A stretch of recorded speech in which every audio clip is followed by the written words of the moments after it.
안녕하세요. 감동의 모든 것입니다. 저희는 해외 커뮤니티 레딧과 감동의 모든 것 공식 이메일로 제보받은 실제 사연을 바탕으로 재구성한 스토리를 전달해드립니다. 구독과 좋아요, 알림 설정은 영상 제작에 큰 힘이 됩니다.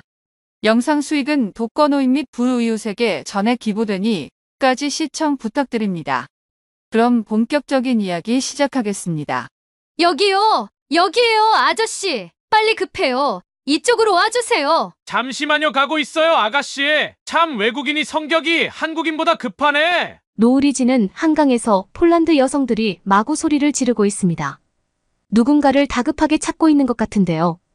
소리를 지르며 마구 달려나가는 여성을 한국 사람들이 바라보고 있습니다. 이 한 무리의 여성들에게 도대체 무슨 일이 있는 걸까요? 이 여성들은 한국에서 누구를 찾고 있는 걸까요? 안녕하세요. 폴란드의 탁구 선수 레티안입니다. 저는 낮에는 일을 하고 밤에는 열심히 탁구 훈련을 하는 아마추어 탁구 선수입니다. 저는 항상 전 세계를 여행하며 다양한 문화를 경험하고 경기를 하는 것을 꿈꿔왔습니다. 그래서 우리 팀이 성공적인 시즌을 마치고 포상 휴가를 받을 자격을 얻었을 때 기대감이 가득했습니다. 우리는 모두 다른 나라에서 열리는 경기에 참여할 자격을 얻으려고 엄청나게 노력했거든요. 하지만 여행지가 한국으로 발표되자 솔직히 마음이 조금 가라앉았습니다. 언제나 꺼지지 않는 선진국인 미국이나 일본을 은근히 기대했었거든요. 한국은 물론 잘 모르는 나라이지만 탁구나 여행에 대한 관심을 가져본 적이 없었거든요. 알고 보니 이런 감정은 저 혼자가 아니었습니다. 우리 대부분은 도쿄의 네온사인이나 미국의 넓게 뻗은 도로를 상상했었거든요. 서울행 비행기에 몸을 싣는 순간 불편한 마음이 계속됐어요. 어차피 새로운 곳이잖아 라고 생각하며 스스로를 설득하려고 노력했습니다. 하지만 이럴 수도 있었어라는 아쉬움이 남았습니다. 열정적인 사람들의 에너지로 북적이는 뉴욕이나 로스앤젤레스의 골목을 상상하며 한국에서도 비슷한 분위기를 느낄 수 있을지 궁금해졌습니다. 장시간의 비행을 마치고 인천국제공항에 들어서자 여정과 비좁은 기내 공간에 지친 기색이 역력했습니다. 허리가 부서질 것 같더라고요. 비행 시간이 길어져서 대회장으로 바로 가야 하는데 정말 일정을 어떻게 이렇게 짰나 너무하다는 생각이 들었어요. 얼굴에는 기름기가 돌아서 너무 찝찝하더라고요. 그때 현지 관계자가 죄송하다고 씻고 갈 생각이 없냐고 물으시더라고요. 저희는 저희가 후진국 사람이래도 그렇지. 어떻게 숙소에서 씻는 것도 아니고 공항에서 씻으라고 할 수 있냐고 너무하다고 생각했는데 관계자가 전달을 잘못했다고 인천공항에 샤워시설이 있으니 거기서 씻지 않겠냐고 하시더라고요. 호텔이랑 붙어 있는 샤워시설이라 편할 거라고 하면서요. 호텔이랑 붙어 있다고 하니까 뭔가 믿음이 가더라고요. 그래서 이것도 경험이다 생각하고 너무 찝찝하니까 가보자 하면서 동료들이랑 샤워장에 들어갔어요. 근데 저는 한국이 이렇게까지 발전한 나라인 줄 몰랐어요. 공항에는 노숙자도 하나 없고 어느 하나 지저분한 공간이 없더라고요. 그리고 어찌나 넓은지 계속 가는데도 새로운 공간들이 계속 등장했어요. 심지어 공항 내에서 차를 타고 움직이는 직원들도 있었어요. 공항을 안내하는 로봇도 있었고요. 제복을 차려입은 직원들이 계속해서 순찰을 돌고 있었고요. 세련되고 현대적인 공항의 넓은 공간을 가로질러 샤워실로 안내하는 표지판을 따라갔습니다. 과연 공항의 샤워 시설이 얼마나 갖춰져 있을까 하는 회의적인 생각이 들었습니다. 하지만 샤워실 문을 열고 들어서자마자 놀라움의 물결이 저를 덮쳤어요. 시설은 깨끗하고 조명이 밝으며 놀라울 정도로 넓었습니다. 각 샤워실은 개인실이었으며 공항이 아닌 고급 호텔에서 기대할 수 있는 다양한 편의시설을 갖추고 있었습니다. 깨끗한 수건과 세면도구, 헤어드라이어까지 구비되어 있었어요. 따뜻한 물줄기가 쏟아지는 샤워실에 들어서자 여행의 피로가 모두 녹아내리기 시작했습니다. 샤워실을 안 왔으면 어쩌나 싶더라고요. 단순히 몸을 씻는 것을 넘어 정신까지 맑아지는 기분이었습니다. 인천공항의 샤워시설은 평소 여행에서 부담스러웠던 샤워를 호화로운 휴식의 순간으로 바꿔놓았습니다. 여행이란 이런 것이어야 한다고 생각했던 기억이 납니다. 승객의 편안함을 위한 세심한 배려와 관심은 모범적이었습니다. 단순히 물리적 공간이나 편의시설이 아니라 여행객의 니즈를 이해하고 예측한 것이었습니다. 그 순간 번잡한 해외여행에서 흔히 느낄 수 없는 가치와 보살핌을 받는다는 느낌을 받았습니다. 공항을 빠져나가는 동안에도 상쾌한 샤워의 기억은 계속 남아 있었습니다. 디테일에 대한 관심과 편안함에 대한 집중이 여행의 가장 평범한 부분도 어떻게 향상시킬 수 있는지 단순하면서도 깊이 있게 상기시켜 주었습니다. 인천공항은 단순히 시설만 제공한 것이 아니라 경험을 제공했고 한국 방문에 대한 놀라운 분위기를 조성했습니다. 전 세계의 수많은 스포츠 시설을 방문한 노련한 탁구 선수로서 저는 모든 것을 다 봤다고 생각했습니다. 하지만 한국의 탁구 경기장에 처음 들어섰을 때 느꼈던 놀라움과 감탄은 그 어떤 것도 준비하지 못했습니다. 경기장에 들어서는 순간부터 엄청난 규모와 현대적 시설에 숨이 멎을 것 같았습니다. 흠 잡을 데 없이 깨끗한 넓은 경기장에는 최첨단 탁구 장비가 갖춰져 있었고 조명은 선수와 관중 모두의 시야를 확보할 수 있도록 완벽하게 설계되어 있었습니다.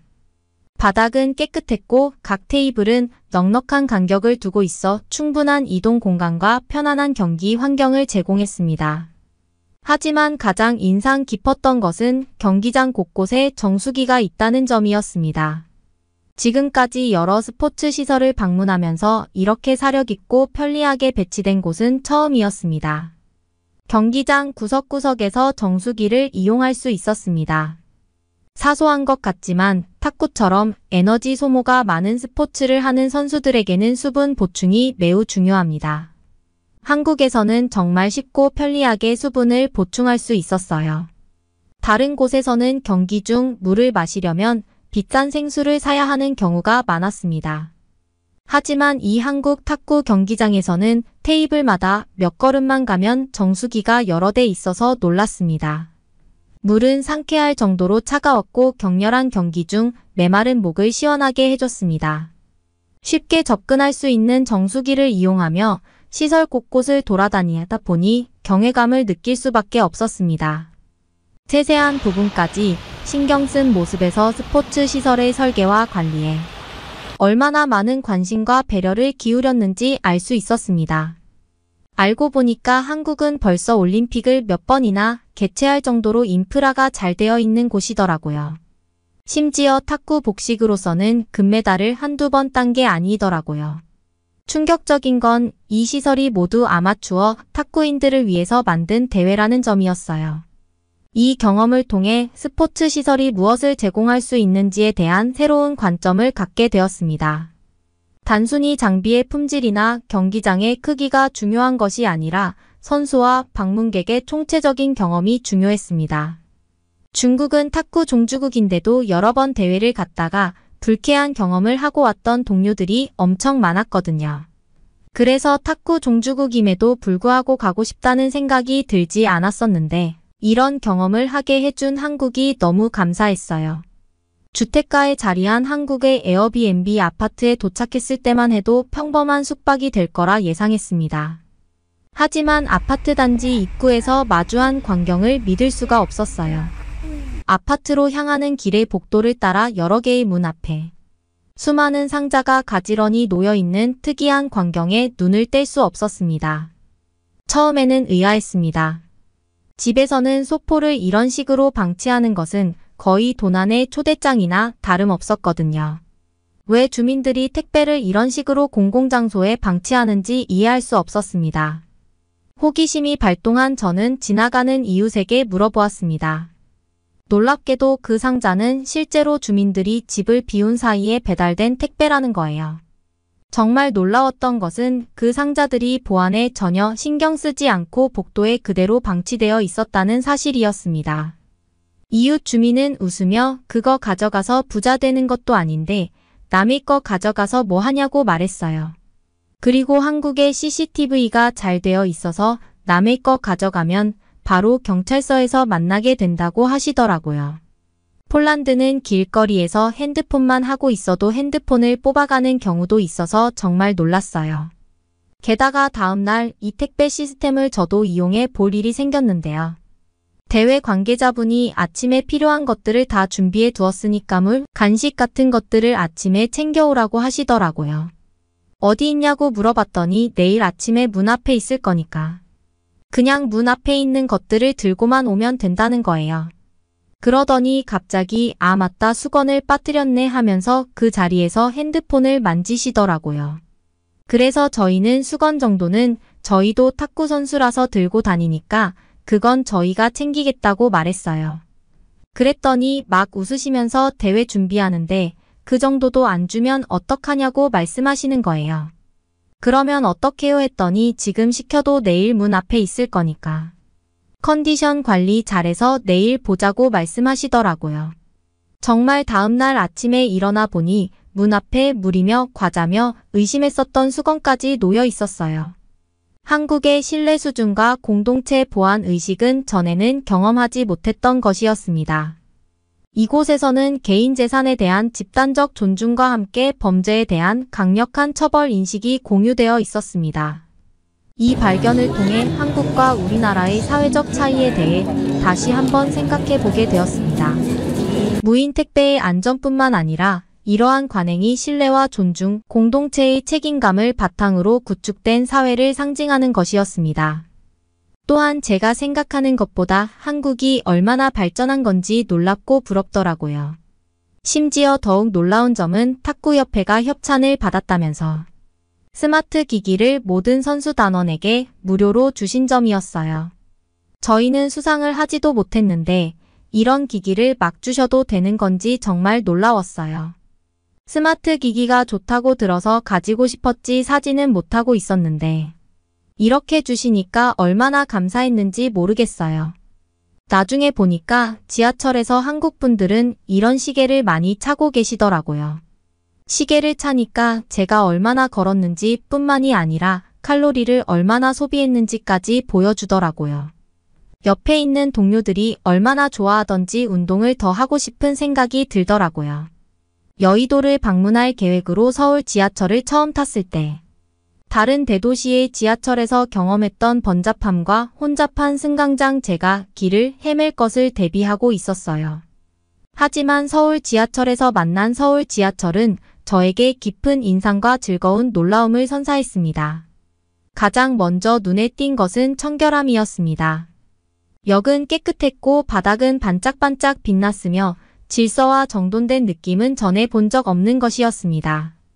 전광판에는 여러 언어로 실시간 정보가 표시되어 있었고 지하철 그림 소리와 같이 직관적인 정보를 보여주고 있어서 저 같은 외국인이 시스템을 이해하기가 너무 쉽더라고요. 저는 영어를 못하는데도 말이에요. 하지만 정말 놀라웠던 것은 전체 운영의 효율성과 사용자 친화성이었습니다. 열차는 한국에서 거의 경험하지 못했던 정시 운행이 이루어졌습니다. 객차는 현대적이고 에어컨이 설치되어 있어 번잡한 바깥 도시에서 벗어난 기분 좋은 안식처였습니다.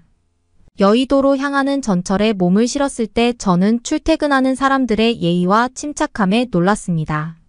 사람들은 열차에 탑승하기 위해 줄을 서서 기다렸고 다른 승객이 내릴 때까지 참을성 있게 기다렸다가 열차에 탔습니다. 아무리 사람이 많다고 해도 새치기 하는 사람은 볼 수 없었어요. 심지어 어제 택배에서 경험했던 것처럼 무임승차를 하는 사람이 없었어요. 카드를 찍어야 반드시 문이 열렸거든요. 그래서 직원이 이이 돌아다니면서 무임승차를 하는지 검사할 필요가 없더라고요. 제가 매료된 또 다른 측면은 기술의 통합이었습니다. 지하철 시스템 전체가 앱과 디지털 지도로 연결되어 있어서 여정을 계획하고 최적의 경로를 찾고 예상 도착 시간을 확인하는 게 정말 쉬웠어요. 이 정도의 연결성과 기술 통합은 다른 곳의 대중교통에서는 찾아볼 수 없는 수준이었습니다. 열차가 여의도를 향해 달리는 동안 저는 바깥 풍경에 감탄하지 않을 수 없었습니다. 지하철이 가끔씩 지상으로 드러나면서 숨막히면서도 흥미로운 도시의 모습을 엿볼 수 있었습니다. 특히 여의도로 가는 길은 현대적인 고층 빌딩과 한강이 어우러져 아름다운 풍경을 더했습니다. 뉴욕 지하철에 대해 감탄하는 사람은 본 적이 없는데 서울 지하철은 감탄이 나오더라고요. 목적지에 도착하자마자 저는 이 여행이 얼마나 스트레스 없이 효율적으로 진행되었는지 되돌아보았습니다. 여의도의 번화가로 나가면서 저는 서울의 지하철 시스템에 대해 새롭게 감사하는 마음을 갖게 되었습니다. 편리함, 청결함, 현대성에 대한 서울시의 노력이 돋보이는 경험이었으며 한국 방문에서 기억에 남는 순간이었습니다. 여의도에 도착해서는 한강에서 음식을 즐겼어요. 옆에는 한국 사람들이 많이 있어서 저도 한국 사람이 된 것 같은 기분이 들어서 기분이 좋았어요.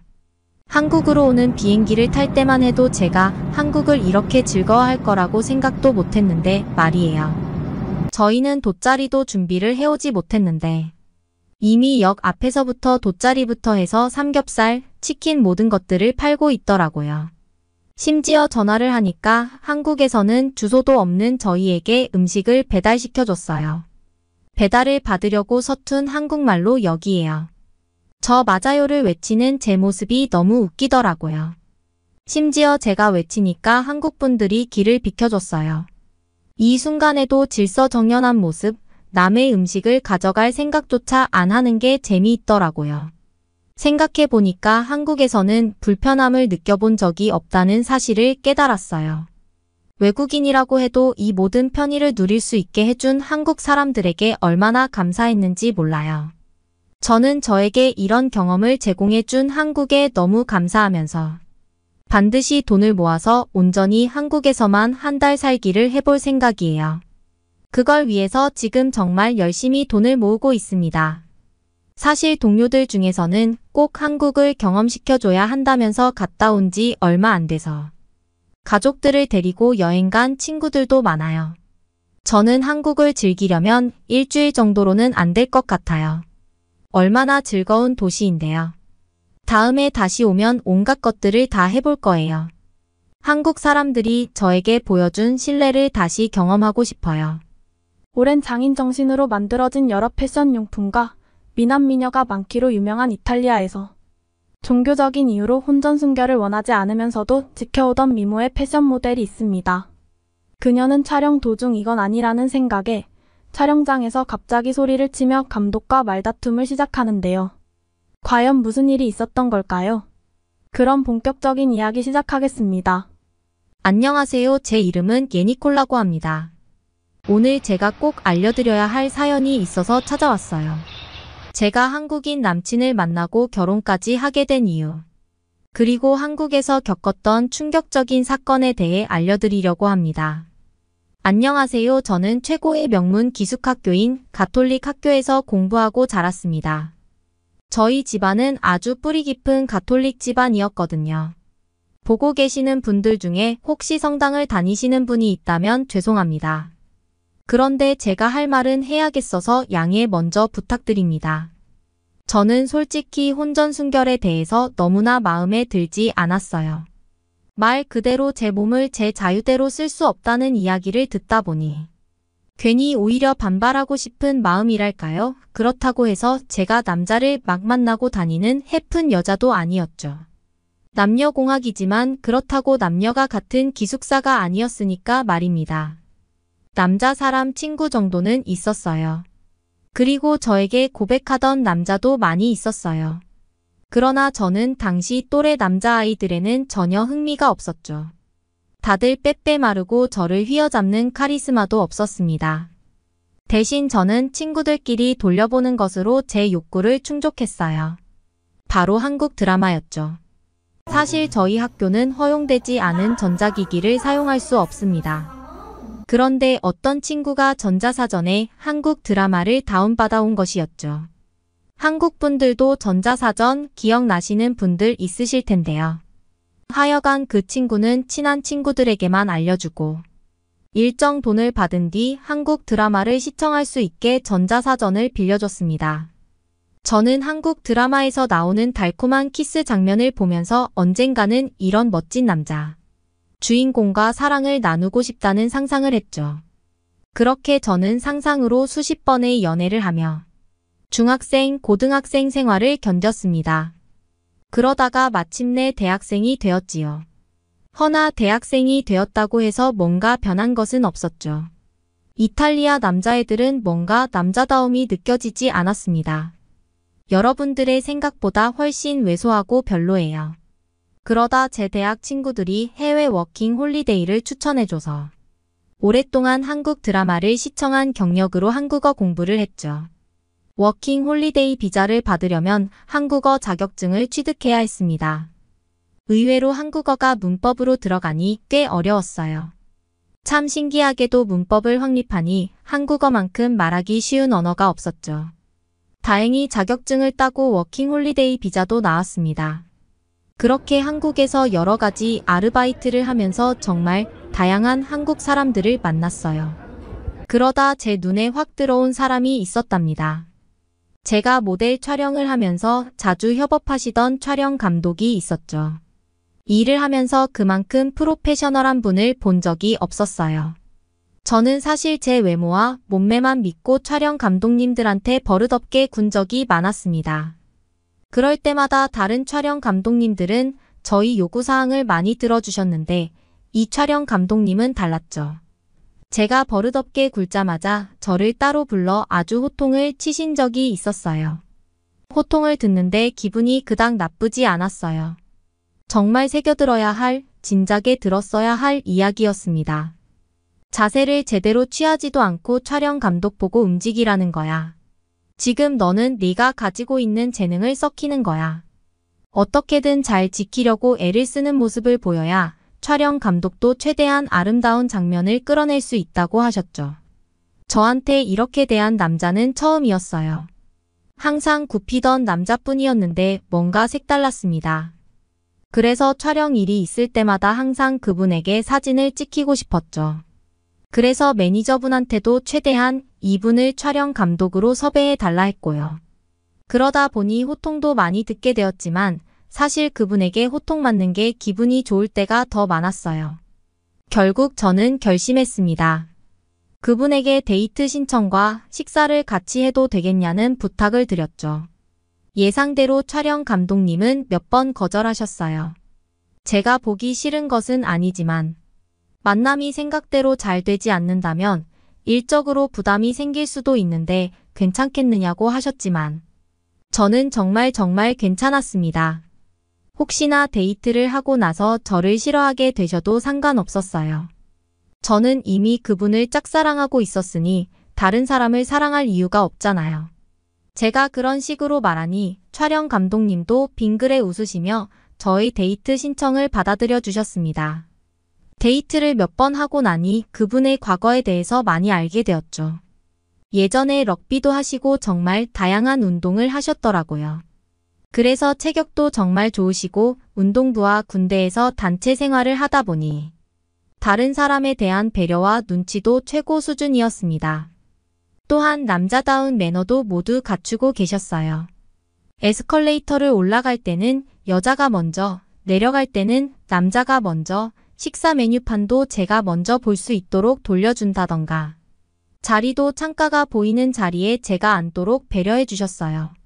물론 요즘은 남녀 평등한 시대라지만 사실 이런 티나지 않는 작고 세심한 배려가 이분에 대한 많은 걸 알려줬죠. 그렇게 저는 그를 더욱더 사랑하게 되었고 마침내 제 처음도 그에게 허락할 수 있었습니다. 그렇게 저희는 연인이 되어 서울의 많은 명소와 거리를 돌아다녔어요. 경복궁도 가보고 남산타워도 가보고 신촌과 홍대, 이태원까지 모두 갔죠. 자주 놀러 다니다 보니 사랑을 나누는 일도 많았고 살도 좀 찌는 것 같았습니다. 그래도 제 남자친구는 기분이 그렇지 누가 봐도 저는 날씬하다고 말해줬어요. 그렇게 모델 일을 하고 있던 도중 사단이 났습니다. 남자친구와 사귄 이후 뭔가 기운이 허한 때가 많아졌긴 했지만 일하는 데는 지장이 없었어요. 그런데 당시 봄에서 여름으로 넘어가는 시기에 야외 촬영이 있었는데 그때 제가 서 있지 못하고 결국 풀썩 쓰러지면서 정신을 잃었습니다. 정신을 잃고 나서 눈을 뜨니 남자친구가 제 손을 잡고서 안타까운 표정으로 저를 보고 있더라고요. 그리고 제 팔에는 영양수액이 꽂혀 있었는데 약간 입에서 피 맛이 나는 게 코피도 좀 흘렸나 싶었습니다. 남자친구는 너무 걱정하지 말라고 큰 병에 걸린 건 아니니까 괜찮다고 했죠. 그래서 안심하고 있었는데 의사 선생님이 들어와 충격적인 말씀을 하셨어요. 축하를 드려야겠네요. 임신하셨습니다. 저는 뭔 황당한 소리인가 싶었어요. 저희는 할 때마다 피임을 꼬박꼬박 했거든요. 남자친구도 깜짝 놀란 얼굴로 의사 선생님의 설명을 들었죠. 피임법은 거의 확실하게 임신을 막는 건 사실이지만 정말 아주 희박한 확률을 뚫는 게 불가능한 것 아니라고 하셨습니다. 물론 임신을 했다고 해서 불안하지는 않았어요. 제 옆에 저를 사랑하는 남자친구가 있었기 때문이죠. 남자친구는 그 자리에서 저를 책임지겠다 말해주고 결혼 준비를 서둘렀습니다. 그리고 지금까지 임신했는지 전혀 알지 못해 미안하다고 말해줬어요. 저는 전혀 미안할 일 없다고 했습니다. 나조차도 제 뱃속에 아이가 있는 줄 전혀 몰랐으니까 말이죠. 다만 제 부모님께는 비밀로 하기로 했습니다. 제가 완전 조신하고 독실한 가톨릭 신자인 줄 아시거든요. 하여간 저희는 급하게 결혼식을 올리고 저는 한 아이의 엄마가 되기 위한 준비를 하게 되었죠. 피팅 모델 일을 그만두고 충분히 영양분을 섭취하며 남자친구 집에 함께 살면서 좋은 감정을 유지하려 애썼습니다. 그닥 노력할 일도 없었던 것이 남자친구가 완전히 저를 위해 생활 패턴까지 바꿔주었기에 그닥 힘들지 않았어요. 친한 친구들과의 술자리를 포기하고 저와 함께 있는 시간을 더 늘리기 위해 노력해주는 모습을 보면서 역시 나의 남자 보는 눈은 틀리지 않았다라는 생각이 들었지요. 그의 사랑 덕분에 아이를 더욱 빨리 보고 싶은 마음뿐이었습니다. 초음파 사진으로 그와 저의 사랑의 결실을 보면서 아이에게 전념할 수 있는 사람이 되어야겠다는 생각을 했죠. 이렇게 말하다 보니 결국 제 자랑이 되어버렸네요. 앞으로 저희 부부 많이 응원해주세요. 오늘의 사연은 여기까지입니다. 응원이나 남기고 싶은 말이 있으시면 댓글로 남겨주세요. 사연자분께 전달해 드리겠습니다. 저희 감동의 모든 것은 실제 사연 제보를 받고 있습니다. 채택되신 분께는 선물도 드리고 있습니다. 저희의 사연이 여러분의 하루의 작은 힘이 될 수 있었으면 좋겠습니다. 지금까지 한국의 감동적인 이야기를 전해드리는 감동의 모든 것이었습니다. 구독과 좋아요를 눌러주시면 영상 제작에 큰 힘이 됩니다. 감동적인 사연을 주변 사람들에게 공유하고 함께 이야기 나눠보세요. 끝까지 시청해주셔서 감사합니다. 더욱 더 좋은 영상으로 찾아뵙겠습니다.